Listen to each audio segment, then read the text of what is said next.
बैरी ग्रेविंस्टन एक दिन बैठा हुआ था, तभी उसके मोबाइल फोन पर एक कॉल आती है और वो होती है एप्सा बैंक की तरफ से। ये वही बैंक है जहां पर उसका सेविंग अकाउंट है। इस कॉल में उसे पता चलता है कि उसके बैंक अकाउंट में कुछ इर्रेगुलर एक्टिविटीज हो रही हैं। जब अगले दिन वो बैंक जाता है तो उसे पता चलता है कि उसके अकाउंट से 90,000 रैंड, जो कि भारतीय करेंसी के अकॉर्डिंग 4,22,000 रुपए के बराबर होते हैं, क्रेडिट किए गए हैं। बैरी के अकाउंट से इस पूरे हफ्ते में जितनी भी ट्रांजेक्शन हुए थे वो सब इंटरनेट या सेल फोन बैंकिंग के थ्रू किए गए थे। लेकिन बैरी को मिलने वाले ये सरप्राइज यहीं खत्म नहीं होते। वो तब और चौंक जाता है जब उसको ये रियलाइज होता है कि उसके वायरलेस सर्विस प्रोवाइडर MTN ने उसके बिना कंसेंट के उसका मोबाइल नंबर किसी और सिम कार्ड में स्वैप कर दिया है। इस तरह से बैरी ग्रेविंस्टन साइबर क्राइम की दुनिया के इस नए फ्रॉड का शिकार बन जाता है।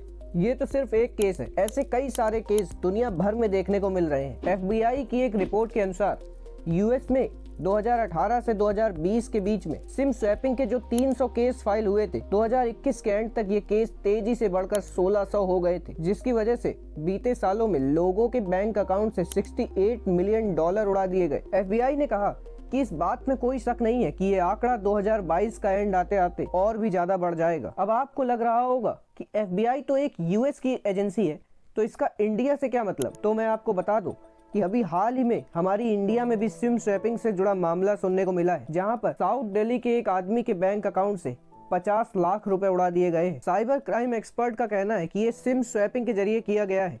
तो क्या है ये नया सिम स्वैपिंग फ्रॉड? हम कैसे पहचानेंगे कि हमारे साथ ये फ्रॉड हो सकता है?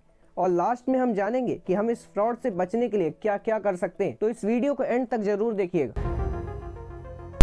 व्यापारी के बैंक अकाउंट से 1,86,00,000 रुपए बिना उसकी जानकारी के धोखाधड़ी से निकाल लिए गए। एक शख्स के पास ना कोई OTP आया और ना ही किसी लिंक पर उसने क्लिक किया, ना ही कोई ऐसा मैसेज आया। सिर्फ एक ब्लैंक कॉल आई और बैंक अकाउंट से 48 लाख रुपए उसके निकले। Crooks have figured out another alarming way to use your cell phone to steal your money. It is called a SIM card swap. इस सिम स्वैप फ्रॉड को अच्छे से समझने के लिए चलिए पहले समझते हैं कि सिम कार्ड यानी सब्सक्राइबर आइडेंटिटी मॉड्यूल क्या होता है। ये एक छोटी सी चिप है जिसका यूज मोबाइल फोन में टेलीकम्युनिकेशन, आइडेंटिफिकेशन और कॉन्टेक्ट्स को स्टोर करने के लिए किया जाता है। लेकिन जब हमारा सिम कार्ड कहीं खो जाता है या फिर मोबाइल फोन चोरी हो जाता है तो हम अपने वायरलेस सर्विस प्रोवाइडर से कहकर अपने मोबाइल नंबर को किसी दूसरे सिम कार्ड पे पोर्ट करवा लेते हैं। इसी प्रोसेस को सिम स्वैपिंग कहा जाता है। लेकिन अब स्कैमर इस प्रोसेस का यूज करके इस नए तरह के फ्रॉड को अंजाम दे रहे हैं, जो है सिम स्वैपिंग फ्रॉड।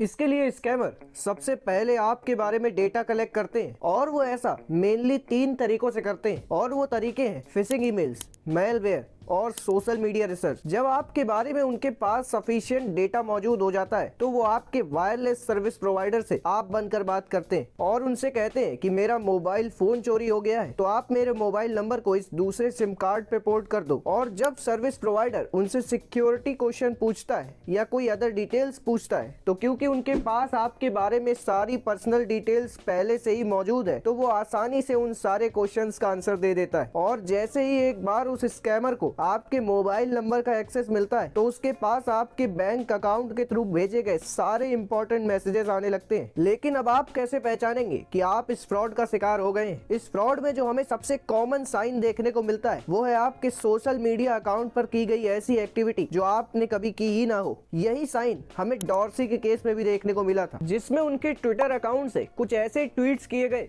जिसे डॉर्सी ने कभी किया ही नहीं था, और इन ट्वीट्स ने डॉर्सी को इस फ्रॉड को लेकर अलर्ट कर दिया। लेकिन इसके अलावा भी कुछ ऐसे साइन हैं जिनको देखकर आप पहचान सकते हैं कि आप इस फ्रॉड का शिकार होने वाले हैं, जैसे अपने मोबाइल फोन से कॉल या मैसेज न कर पाना, या फिर इंटरनेट बैंकिंग करते समय अपने अकाउंट में लॉगिन करने में प्रॉब्लम, क्योंकि शायद उस स्कैमर ने आपका यूजर नेम और पासवर्ड बदल दिया हो, या फिर आपके अकाउंट से किए गए कुछ ऐसे ट्रांजैक्शन जिसके बारे में आपको कुछ याद ही नहीं है। ये कुछ ऐसे साइन है जो आपको इस फ्रॉड को लेकर पहले से ही अलर्ट कर देते। तो चलिए लास्ट में हम जानते हैं कि आप खुद को इस फ्रॉड से कैसे प्रोटेक्ट कर सकते हैं। तो जो पहली चीज आप कर सकते हैं वो है अंडरस्टैंड ऑनलाइन बिहेवियर। जब भी स्कैमर को आपके साथ इस तरह का फ्रॉड करना होगा तो उसको आपकी पर्सनल इंफॉर्मेशन की जरूरत पड़ेगी, और वो ऐसा करेगा फिशिंग ईमेल्स के थ्रू, जिसमें वो आपको एक ईमेल भेजेगा जो देखने में तो बिल्कुल जेन्युइन लगेगी,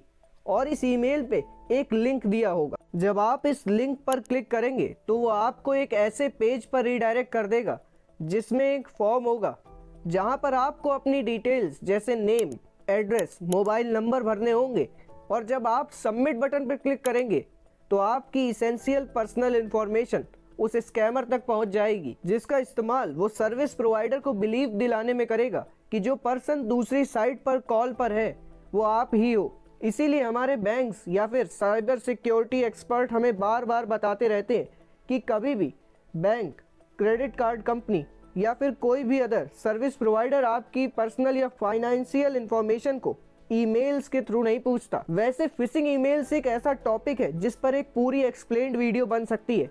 वो वीडियो भी जल्द ही इस चैनल पे आएगी। दूसरी चीज जो आपको इस फ्रॉड से बचाएगी वो है make strong password and passcode. अगर आपका सर्विस प्रोवाइडर आपको कम्युनिकेशन के लिए कोई स्ट्रॉन्ग पासवर्ड या पासकोड बनाने का ऑप्शन देता है तो आपको इस बात का ध्यान रखना है कि आप जो भी पासकोड या पासवर्ड बनाएं वो ऐसा तो बिल्कुल ना हो जैसे कि आपके मोबाइल फोन के शुरू या लास्ट के 4 नंबर या कुछ ऐसा जिसे आसानी से क्रैक किया जा सकता है। आपको विश्वास नहीं होगा कि इतनी साइबर सिक्योरिटी गाइडलाइन देने के बावजूद भी जब हैरिस पोल के थ्रू एक सर्वे कंडक्ट कराया गया तो उसमें पता चला कि पूरी दुनिया में लगभग 50% लोग ऐसे हैं जो बिल्कुल सेम पासवर्ड यूज करते हैं। और मेल वन साइंस के एक आर्टिकल के अकॉर्डिंग 100 मिलियन से भी ज्यादा यूजर्स का पासवर्ड 1 2 3 4 5 6 है। इसीलिए जब भी आपका सर्विस प्रोवाइडर आपको किसी तरह का पासवर्ड बनाने का ऑप्शन देता है तो आप एक स्ट्रॉन्ग पासवर्ड बनाएं जिसमें अल्फाबेट हो, नंबर हो और इसके साथ साथ कुछ स्पेशल कैरेक्टर्स जैसे @ क्वेश्चन मार्क इस तरीके के भी साइन हो जो आपको एक extra layer of security protection provide करता है। तीसरे नंबर पे जो चीज आप कर सकते हैं वो है paying attention on bank and mobile carriers alert. हमें उन सारे अलर्ट्स को अच्छे से पढ़ना चाहिए जो हमें हमारे बैंक या फिर मोबाइल फोन कैरियर के थ्रू भेजे गए हैं, क्योंकि उसमें हमें इस तरह की किसी भी एक्टिविटी का पता चल सकता है जिससे हमें ये अंदाजा हो जाए कि हम किसी तरह के फ्रॉड का शिकार हो सकते हैं।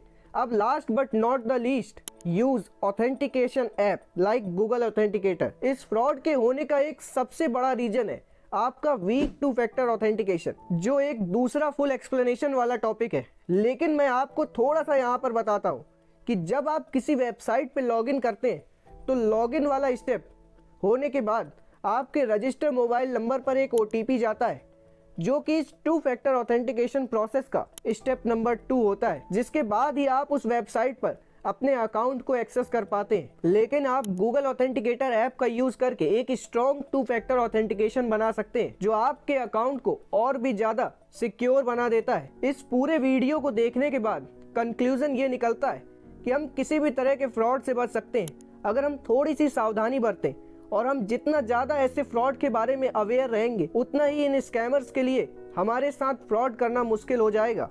वीडियो इन्फॉर्मेटिव लगा हो तो वीडियो को लाइक कीजिएगा और इसे अपने फ्रेंड और फैमिली मेंबर्स के साथ भी शेयर कीजिएगा जिससे वो लोग भी आपकी तरह इस फ्रॉड के बारे में अवेयर हो जाएं। हम मिलते हैं इसी तरह के किसी और इन्फॉर्मेटिव वीडियो में, तब तक के लिए फैक्ट्स अड्डा साइनिंग ऑफ।